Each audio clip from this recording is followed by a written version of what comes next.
여러분들에게 좀 잊지 않게 하려고 좀 다시 한번 질문합니다. 다윗의 길 하면 하나님께 순종하고 하나님의 통치를 받고 내가 하나님이 나의 왕 되심을, 그래서 다윗이 왕이신 나의 하나님 내가 주를 높이고 영원히 주를 찬송하리이다 이렇게 고백했죠. 그죠? 또 다윗의 길 두 번째 특징이 뭘까요? 묻고 또 묻고 묻고 또 묻고, 그러니까 심지어 이런 것까지 물었어요. 여러분, 자기 아내, 자기 아이들 적군이 와갖고 다 이렇게 납치해 갔어요. 그러면 이거 물을 일이 있어요, 없어요? 당연히 가서 구해 와야죠.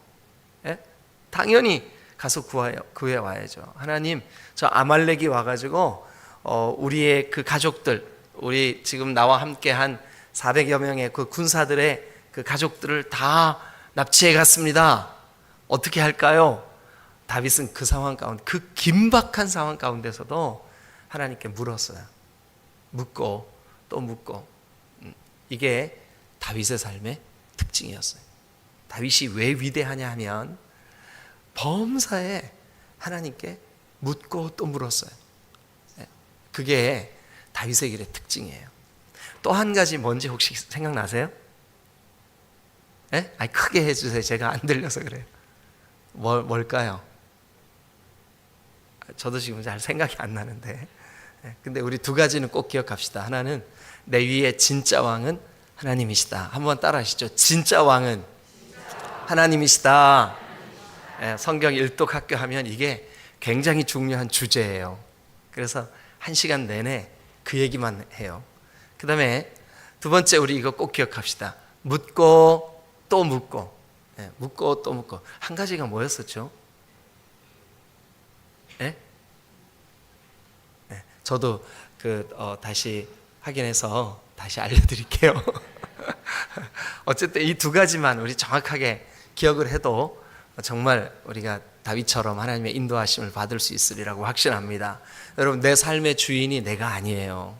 그래서 하나님, 주님이 왕이십니다. 진짜 왕은 하나님이십니다. 아멘. 그리고 또 하나는 묻고 또 묻고. 아멘. 자, 그러면 오늘 우리가 42장을 한번 보시죠. 이제 어제는 제가 41장 그 전반부 1절부터 한 7절 정도까지 하면서 시간이 너무 많이 갔기 때문에 그냥 마무리를 했어요. 그런데 41장 후반부부터 42, 43장까지 한 가지 주제를 가지고 이 말씀이 우리에게 메시지를 주고 있어요. 그런데 그 메시지의 내용이 뭐냐 하면 이제 어제는 그거였었죠. 어제는 41장 잠깐만 한번 펴보실래요? 어제는 1절에 나오는 이스마엘, 그죠? 이 이스마엘이 왕의 친족으로서 자기 지금 이 마지막 유다 마지막 그 왕들인 요시야, 그다음에 여호아하스, 여호야김, 여호야킨, 시드기야, 요 왕들이 다 집안이에요. 자기 요시야의 아들들이고 또 여호야김의 아들이고, 이렇게 다 자기 집안, 다윗의 후손들이에요. 그런데 나라가 이제 망했어요. 시드기야 때. 시드기야 11년 4월 9일 날 멸망했어요. 근데 그 멸망하고 났을 때 저 유다를 멸망시킨 바벨론이 와가지고 그 다윗의 후손 가운데서 왕을 세운 게 아니라 강제로 누구를 왕을 세웠다 그랬죠? 그다랴라는 사람을 왕을 세웠다고요. 그러니까 왕의 여기 41장 1절에 종친 왕의 집안, 이 이스마엘이 생각할 때 뭐야 이거, 우리 집안이 대대로 왕을 했는데 지금 왕족이 아닌 다른 사람을 왕을 세워? 하고 아주 그 극렬한 질투, 그리고 인간적인 생각, 그것이 이 사람을 확 지배했다고요. 그래서 이 사람이 정말 그 의도적이고 계획적으로 왕을, 그러니까 지금 이제 뭐 왕이라고 하기는 총독, 바벨론이 임시로 유다를 다스릴 수 있는 총독. 근데 이 사람이 누구냐 하면요, 제사장 출신의 아주 신실한 믿음의 사람이에요. 그 사람 이름이 뭐냐 하면 그다랴예요. 그다랴. 그게 2절에 나오죠. 41장 2절. 그다랴를 이 이스마엘이 하나님의 뜻을 구하지 않고 칼로 쳐서 죽였어요. 그리고 그다랴만 죽인 것이 아니라 이 예배하러 오는 80명의 사람들을 다 죽여가지고 그들을 구덩이에 완전히 매몰시켜버린. 그러니까 아주 엄청난 피해 살인이 벌어지죠. 그래서 어제 제가 말씀을 드리면서 이게 하나님의 뜻을 구하지 않고 자기 생각, 자기 감정으로 이렇게 행동을 할 때 이런 하나님의 뜻과 전혀 상관없는 이런 결과가 나타날 수 있다, 이렇게 말씀을 드렸습니다. 자, 그러면 41장 후반부부터 42장 43장까지는 어떤 내용이 나오냐 하면 하나님의 인도하심을 받는 장면이 나와요. 하나님. 그래서 당장 오늘 42장만 해도 3절을 다시 한번 읽어보죠. 우리가 찬양하기 전에 읽었는데 다시 한번 읽어보죠. 42장 3절 시작. 당신의 하나님 여호와께서 우리가 마땅히 갈 길과 할 일을 보이시기를 원하나이다. 자, 그러면 이렇게 당신의 하나님 여호와께서 우리가 마땅히 갈 길과 할 일을 좀 보여주세요. 이게 이제 한마디로 우리 길을 좀 인도해 주세요, 이거거든요. 그런데 오늘 제가 42장을 통해서는 하나님의 인도하심을 받는 사람이 가지면 안 되는 태도예요. 그래서 여러분 메모하고 계시는 분들이 있으시면 혹은 성경에다가 이렇게 한번 써보세요. 하나님의 인도를 구하는 사람이 가지면 안 되는 태도, 갖지 말아야 될 태도, 그거를 오늘 한번 생각해 보겠습니다. 3가지인데 그거를 오늘 한번 생각해 보도록 하겠습니다. 근데 41장 후반부부터 42, 43장까지 하나님의 인도하심, 여러분 우리가 예수님을 믿고 구원받은 이후로 하나님의 인도하심을 따라 사는 거, 우리 성경을 한 군데 찾겠습니다. 우리 방송실에서 좀 띄워봐 주시면 좋겠습니다. 로마서 8장 14절이에요. 로마서 8장 14절.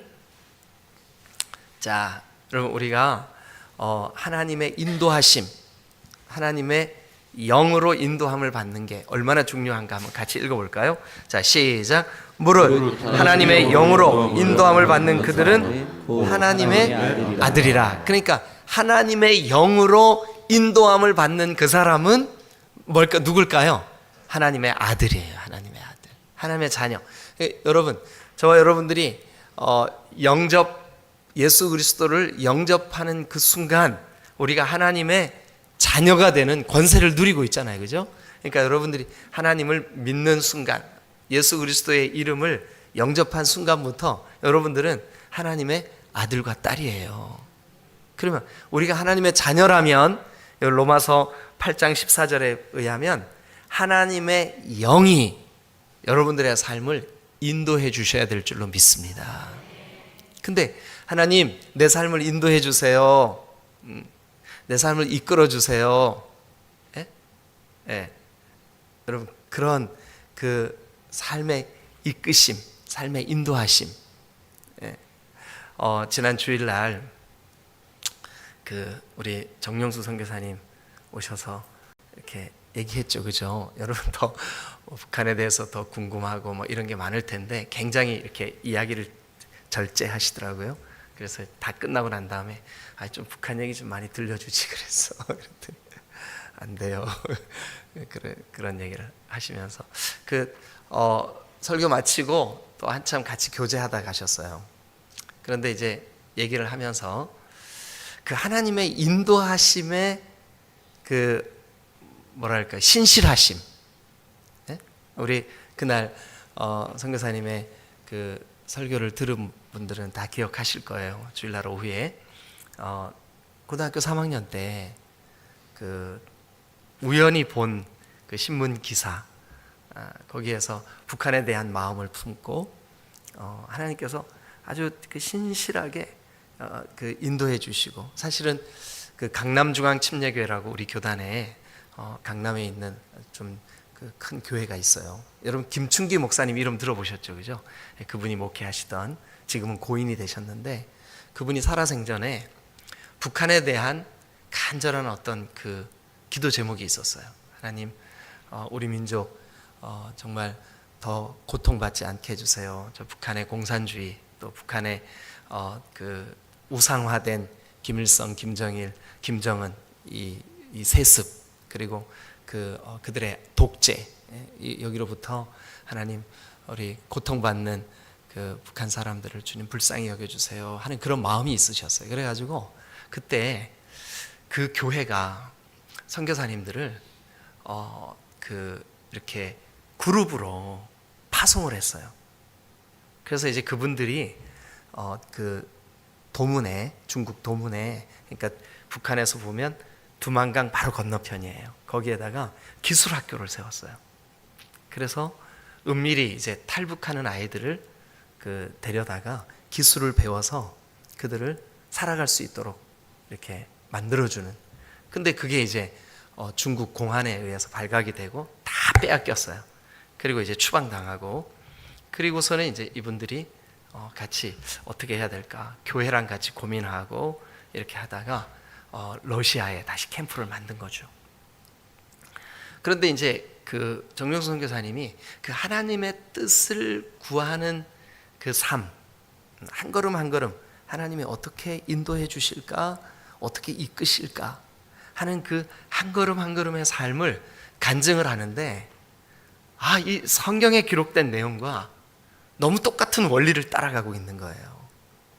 그래서 후배 목사님이시고 후배 선교사님이지만 뭐 둘이 앉아서 얘기할 때는 용수야 뭐 이렇게 얘기를 해요. 제가 이제 실제로 전도사로 첫 사역을 나가서 제가 전임 전도사로 이렇게 우리 이승훈 전사처럼 사역을 할 때 이제 우리 교회에 아동부 전사님이 필요했어요.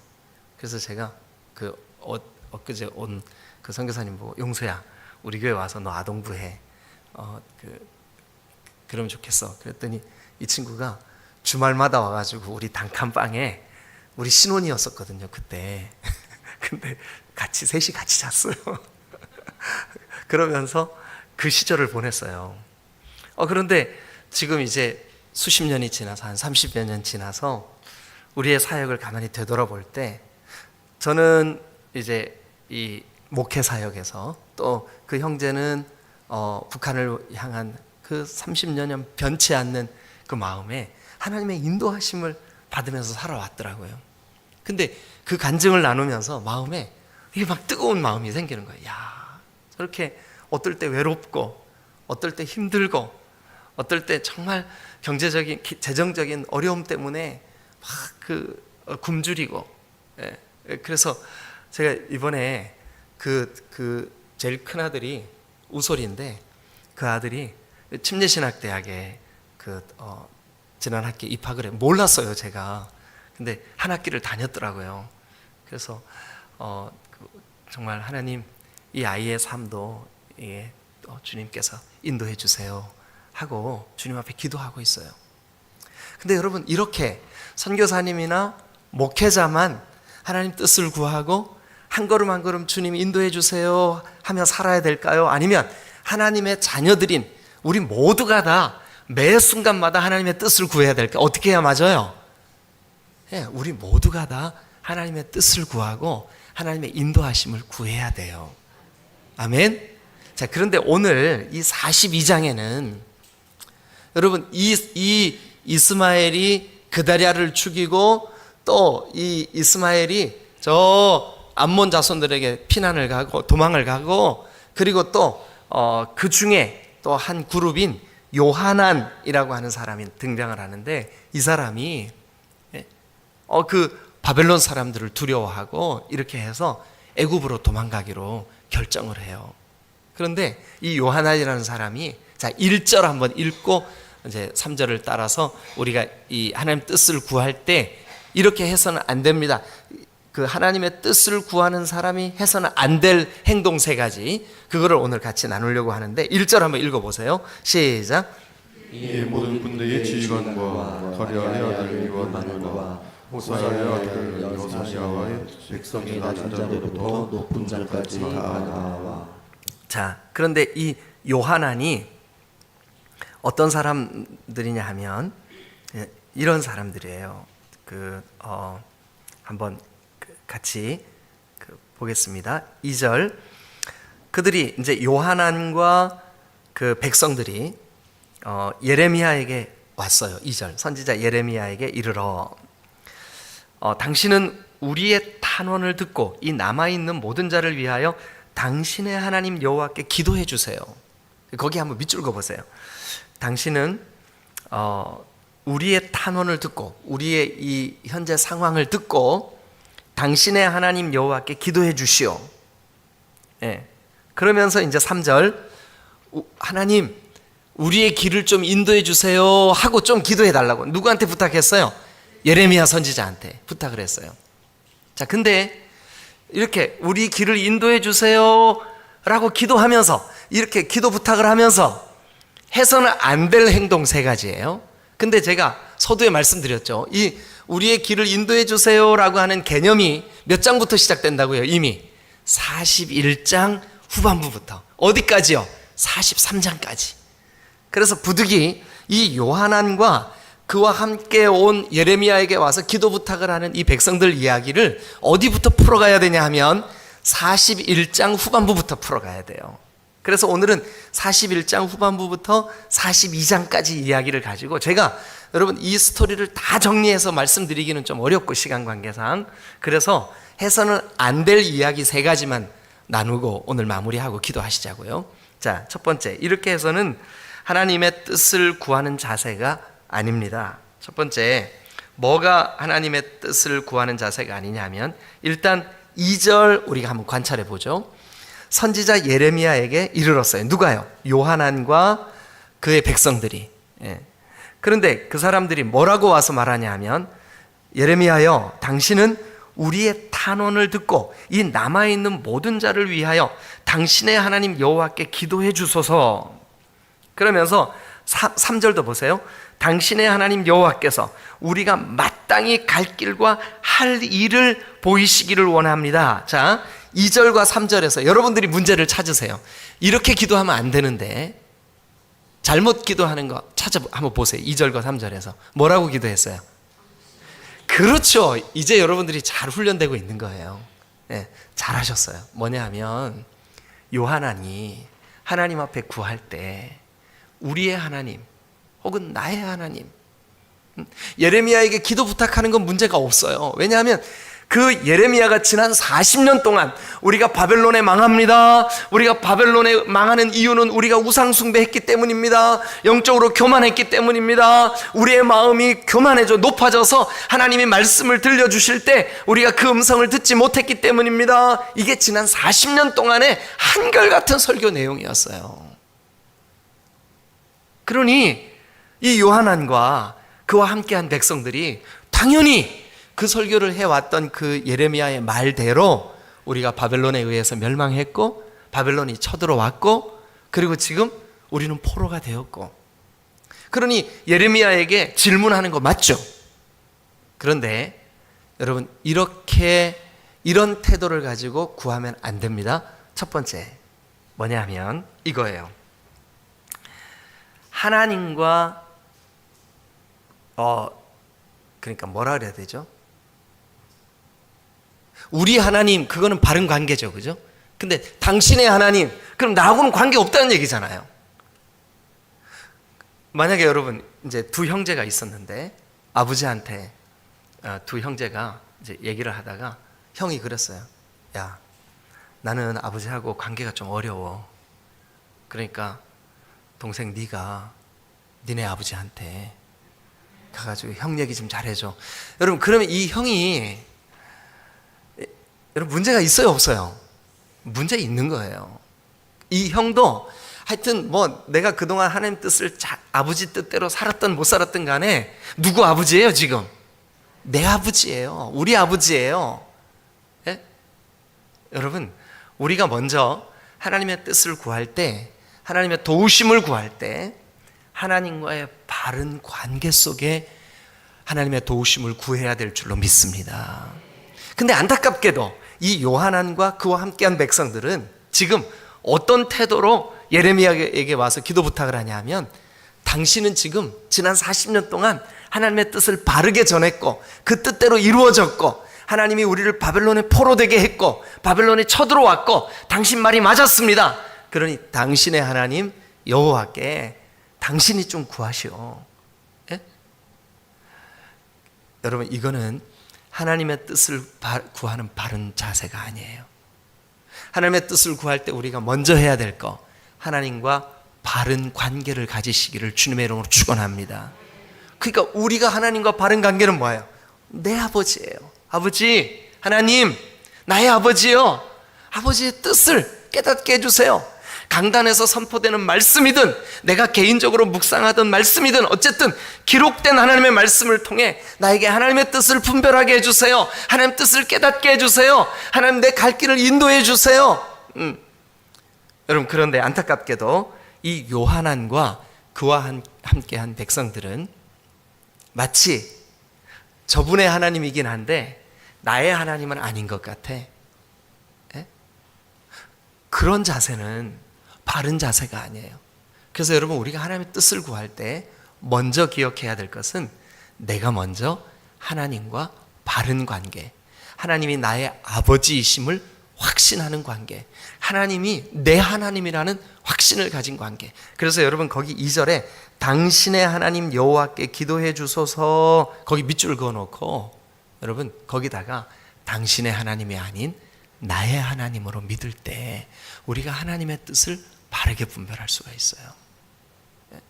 자, 두 번째입니다. 두 번째, 어떻게 하면 어떻게 하는 게 하나님 뜻을 구하는 바른 자세가 아니 잘못된 자세냐 하면 이거예요. 자, 41장 17절을 한번 보세요. 41장 17절. 이게요, 이 문장이 41장 11절부터 시작돼요. 이미. 자, 41장 11절. 가레아의 아들 요나단과 그와 함께 있는 모든 군 지휘관이, 그죠? 예. 그 다음에 16절도 보세요. 16절. 가레아의 아들 요하난과 그와 함께한 모든 군 지휘관이. 그 다음에 42장 1절도 보세요. 이에 모든 군대의 지휘관과 가레아의 아들 요하난. 지금 42장 1절이 시작되는 그 본문하고 41장도 이미 이 요하난과 그와 함께한 군대 지휘관들, 그와 함께한 백성들 이야기가 진행되고 있죠. 그죠? 같은 내용이에요. 근데 이 사람들이, 자, 17절, 41장 17절 같이 읽어주세요. 41장입니다. 시작. 애굽으로 가려고 떠나 베들레헴 근처에 있는 게롯기맘에 머물렀으니. 그러면 요하난과 그와 함께 있는 모든 군 지휘관과 이 사람들은 이미 그들이 정한 뜻이 있었어요. 뭐를 정했어요? 애굽으로 가려고. 애굽으로 왜 가요? 피난 가는 거예요. 애굽으로 왜 가요? 도망가는 거예요. 근데 이미 17절을 보니까 애굽으로 가려고 떠나, 그러면 이미 요하난의 마음속에는 뜻을 정했어요. 그래 놓고 2절과 3절, 당신은 당신의 하나님 여호와께 기도해 주세요. 3절, 42장 3절, 우리가 마땅히 갈 길을 좀 보여주세요. 말이 돼요, 안 돼요? 자기가 마음을 정해놓고. 예? 여러분, 내가 이미 내가 갈 길, 내가 해야 할 어떤 결정, 뭐 예를 들면 이제 청년들이 열렬히 둘이 연애를 해요. 연애를 하는 걸 뻔히 알아. 그런데 어느 날 저에게 와서 목사님, 제가 이 여자랑 결혼하는 게 주님 뜻인지 좀 기도 좀 해주세요. 그럼 제가 이렇게 얘기하죠. 야, 네가 기도해. 네가 지금 열렬히 좋아하고 있으면서 무슨 그걸 왜 기도하냐? 네가 책임질 문제지 이게 기도할 문제냐? 그래. 여러분, 기도는요 언제 하는 거냐 하면 내 뜻을 정하기 전에 하나님 뜻이 뭐예요? 네. 그러니까 이 요하난이 하나님의 뜻을 잘못 구하고 있는 두 번째는 뭐냐 하면 자기가 마음으로 정해놓고 주님의 뜻을 구하는 것은 잘못된 태도다 하는 거예요. 여러분, 여러분들의 삶 속에 앞으로도 많은 경우 하나님의 뜻, 하나님의 길, 이것을 구해야 될 일들이 많을 거예요. 그럴 때마다 내 뜻이 정해지기 전에 주님 앞에 기도하세요. 하나님, 주님의 뜻을 구합니다. 근데 안타깝지만 요한아는 17절에 보니까 애굽으로 가려고 이미 떠났어요. 이미 발걸음을 내딛었어요. 그러면서 예레미야에게 와가지고 하나님의 뜻을 좀 구해주세요, 기도해주세요. 이거 안 되죠. 자, 그러면 이제 정리해 볼게요. 첫 번째, 어떻게 기도하는 것은 바른 하나님의 뜻을 구하는 게 아닐까요? 아까 첫 번째, 관계가 바르지 못한 상태에서의 기도는 하나님의 뜻을 구할 수가 없어요. 그러니까 요한아니 내 하나님께 구해야지 당신의 하나님께 구하면 안 되는 거죠. 그죠? 그래서 그 42장 2절 3절 당신의 하나님께 기도해 주세요. 이 태도 바른 하나님의 뜻을 구하는 태도가 아니라고요. 우리의 하나님, 나의 아버지, 내 하나님께 구하시기를 주님의 이름으로 축원합니다. 두 번째, 바른 자세가 아닌 거 뭐라고요? 이미 내 뜻을 정해놓고 아버지의 뜻을 구하는 것은 바른 하나님의 뜻을 구하는 자세가 아니라고요. 세 번째, 한 가지만 더 하죠. 자, 세 번째는 뭐냐 하면 41장 18절 한번 보세요. 41장 18절 같이 한번 읽어주세요. 시작. 이는 느냐냐의 아들 이스마엘이 바벨론의 왕이 그 땅을 위임한 아이감의 아들 그다라를 죽였으므로 그들이 갈대아 사람을 두려워함이었더라. 자, 그러면 요하난과 그와 함께한 모든 지휘관들이 지금 애굽으로 가려고 하는 거, 또 두려워 떠는 거, 이 모든 것들은 사실은 누구를 향한 두려움이었대요. 18절 끝에 보니까 갈대아 사람, 거기 동그라미 치고 옆에다가 바벨론 사람이라고 쓰세요. 설명을. 바벨론 사람들을 두려워했어요. 여러분, 우리가 진짜 두려워해야 될 대상은 누굴까요? 하나님이에요. 근데 사람을 두려워해서 하나님의 뜻을 구하면 10중 8구는 왜곡된 뜻을 분별할 수밖에 없어요. 그러니까 여러분, 우리가 이렇게 기도해야 돼요. 하나님, 우리가 사람을 두려워하지 말고 하나님을 두려워할 줄 알게 해주세요. 그러니까 사람 두려워하는 마음으로 하나님 뜻을 구하는 것은 거의 10중 8구 왜곡되게 하나님의 뜻을 깨닫게 돼요. 그건 바른 게 아니에요. 그래서 이 요하난에게는 지금 필요한 게 뭐냐 하면 갈대아 사람들을 두려워해서 애굽으로 가려고 다 결정하고 그렇게 해서 하나님 뜻을 구하는 것보다 내가 사람보다 하나님을 두려워할 줄 알아야 되겠구나 하고 하나님의 도우심을 구하는 거예요. 자, 그러면 우리가 이제 여러분, 오늘 제가 42장 2절 3절까지밖에 못했는데 여러분들이 개인적으로 그 42장을 이런 관점으로 한번 기도해 보시길 바라요. 왜 답이 나와요? 왜 그러냐 하면 42장 7절에 보세요. 7절 같이 한번 읽어보죠. 시작. 10일 후에 여호와의 말씀이 예레미야에게 임하니. 그러니까 10일 동안 예레미야는 이 요하난의 부탁을 듣고 요하난과 그와 함께한 군사들의 부탁을 듣고 10일 동안 기도했어요. 그런데 예레미야에게 여호와의 말씀이 임했어요. 응답이 임했다고요. 그래가지고 8절부터는 이제 요하난과 그 무리들에게 주시는 하나님의 뜻이 기록되어 있어요. 이 이야기 여러분들이 읽어보시고 이렇게 하나님의 뜻이 임했구나 하는 것을 우리가 깨달을 수가 있어요. 그럼 오늘은 어쨌든 시간 관계상 이거예요. 하나님의 뜻을 구할 때 해서는 안 될 세 가지. 하나님의 뜻을 구할 때 해서는 안 될 세 가지. 첫 번째는 뭘까요? 하나님과의 관계가 바르지 못한 상태에서는 뜻을 구하나 마나예요. 두 번째는 뭘까요? 이미 자기가 정해놓고 하나님의 뜻을 구하는 것은 구하나 마나예요. 세 번째는 뭘까요? 사람을 두려워하는 마음으로는 구하나 마나예요. 자, 그러면 거꾸로 한번 해보십시다. 하나님의 뜻을 구하려면 우리가 바른 태도, 어떤 태도를 가져야 될까요? 일단 첫 번째, 하나님과 바른 관계를 가지고 구해야 돼요. 두 번째는요, 내 뜻을 정하기 전에 하나님 뜻을 구해야 돼요. 세 번째는 뭘까요? 사람을 두려워하지 말고 하나님을 두려워하는 마음으로 하나님 뜻을 구해야 돼요. 그러면 하나님이 우리의 길을 인도해 주실 줄로 믿습니다. 이제 저와 여러분들의 삶에 매 순간 다윗이 그랬던 것처럼 하나님께 묻고 또 묻고, 근데 어떤 선행돼야 될 우리의 과제가 있을까요? 하나님과의 바른 관계 속에. 아멘. 그리고 우리의 뜻을 정하기 전에. 아멘. 그다음에 세 번째는요, 사람보다 환경보다 누구를 더 두려워하는 마음으로? 하나님을 더 두려워하는 마음으로. 그래서 여러분들의 범사에, 여러분들의 앞길에 하나님의 신실한 인도하심이 있으시기를 주님의 이름으로 축원합니다.